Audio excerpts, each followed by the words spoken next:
নমস্কার বন্ধুরা, কিচেন আগমনীতে সবাইকে আমন্ত্রণ জানাই। চলে এসেছি আজ খুব সহজ একটা রেসিপি নিয়ে। সাধারণত এই রেসিপিটি নিরামিষভাবে সবাই বানিয়ে থাকে। কাঁচকলার কথা শুনলে বাড়িতে ছোট বাচ্চাদের খাওয়ানো খুব মুশকিল, কিন্তু খাওয়াতে তো হবেই, কারণ এত প্রচুর পরিমাণে ভিটামিন থাকে, তাই একটু অন্যভাবে বাচ্চাদের খাওয়ানো যেতেই পারে। তাই আজ আমি বানাবো কাঁচকলার কোপ্তাকারি। আমি কিন্তু পেঁয়াজ দিয়েই বানাবো। অনেকে অনেকভাবে বানিয়ে থাকেন, আমি কিভাবে করি তাহলে ভিডিওটি দেখতে থাকুন। কাঁচকলা কোপ্তাকারি করার জন্য আমি এখানে 4টে কাঁচকলা এরকম সাইজের নিয়ে নিয়েছি। কলাগুলো কেটে নেব। কাঁচকলাগুলো কেটেই আমি জলের মধ্যে দিয়ে দেবো, কেন কাঁচকলার একটা কষ থাকে, তাই জলের মধ্যে দিয়ে রাখলে ভালো হয়। সমস্ত কাঁচকলাগুলো আমি কেটে নিলাম। কাঁচা কলার আলুগুলো আমি ভালো করে ধুয়ে নিচ্ছি। আমি এখানে জলটা ফুটিয়ে নিয়েছি। এবার কাঁচা কলার আলুগুলো আমি সেদ্ধ করে নেব।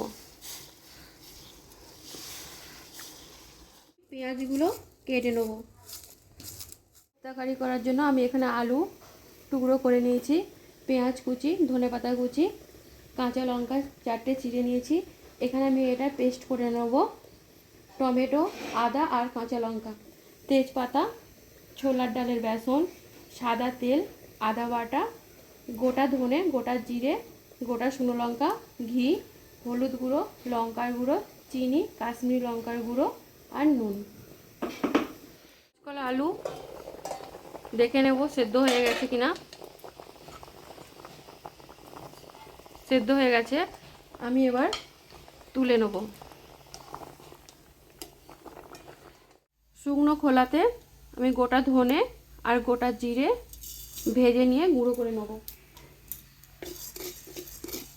কাঁচকলার আলু ঠান্ডা হয়ে গেছে, এবার আমি খোসাগুলো ছাড়িয়ে নেব।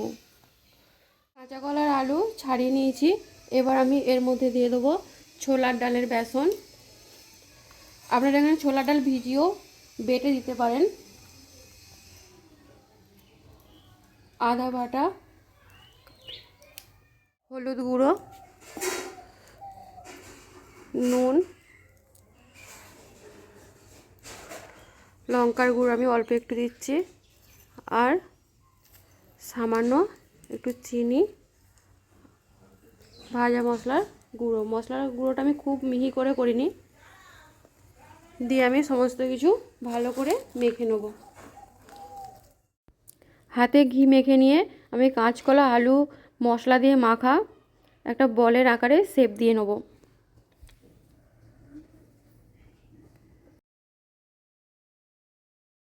গোল গোল করে শেপ করে নিয়েছি, আপনারা চাইলে অন্যভাবেও শেপ করে নিতে পারেন।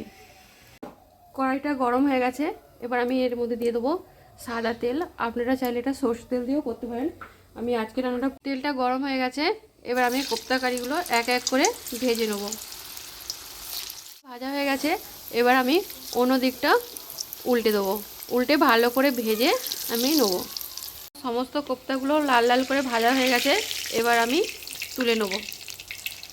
আমি ওই তেলের মধ্যেই আলুগুলো ভেজে নেব।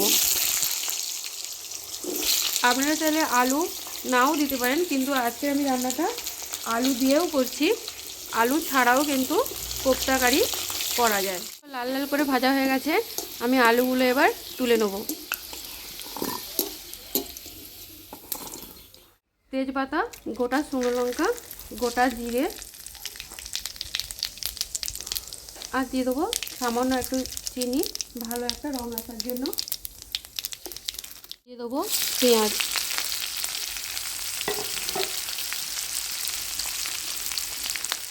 হালকা ভাজা ভাজা হয়ে এলে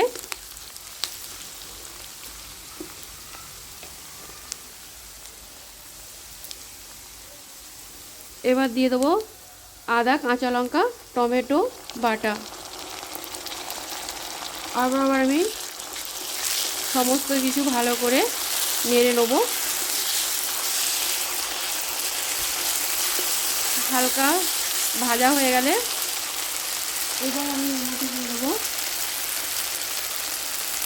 1 চামচ লঙ্কার গুঁড়ো। লঙ্কার গুঁড়োটা আমি কমই দেবো, কেন কাঁচা লঙ্কা যেহেতু বাটা দেওয়া ছিল। দেবো হলুদ গুঁড়ো, কাশ্মীরি লঙ্কার গুঁড়ো,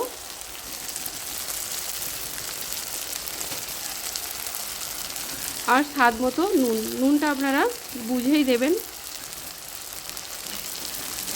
আবার আমি সমস্ত কিছু মশলা ভালো করে কষিয়ে নেব। মশলা আমার কষানো হয়ে গেছে, মশলা থেকে তেল ছেড়ে দিয়েছে।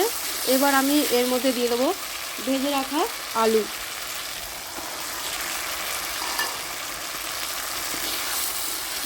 আলুটা দিয়ে আমি আবার কিছুক্ষণ কষিয়ে নেব।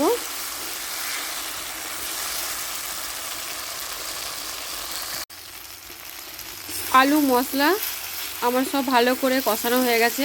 এবার আমি এর মধ্যে দিয়ে দেবো জল। জলের পরিমাণটা একটু বেশি লাগবে, কেন কোপ্তাতে জল টেনে নেবে, তাই একটু জল আমি বেশি করেই দিলাম।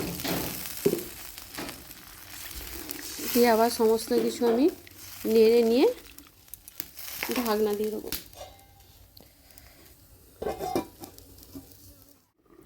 ঢাকনাটা খুলে আমি দেখে নেব আলুগুলো সেদ্ধ হয়েছে কিনা।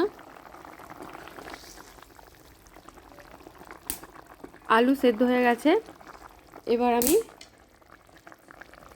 ভেজে রাখা কোপ্তাগুলো দিয়ে দেবো। কোপ্তা দিয়ে আমি খুব বেশি ফোটাবো না।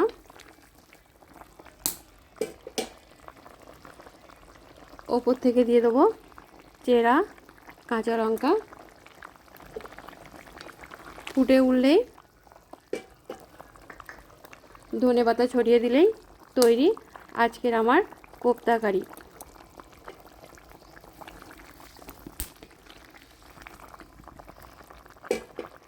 আমার কোপ্তা কারি পুরো তৈরি। এই কোপ্তা কারি ভাত, রুটি, পরোটা সব কিছু দিয়েই ভালো লাগে। আশা করি আমার সহজভাবে বানিয়ে নেওয়া কাঁচকলার কোপ্তা কারি ভালো লেগেছে। ভালো লাগলে ভিডিওটি লাইক, কমেন্ট, শেয়ার করে দেবেন। আমার নতুন বন্ধুদের চ্যানেলটি সাবস্ক্রাইব করার অনুরোধ রইল। আজ তাহলে এই পর্যন্ত, হাজির হব নতুন কোনো রেসিপি নিয়ে। ভালো থাকুন, ধন্যবাদ।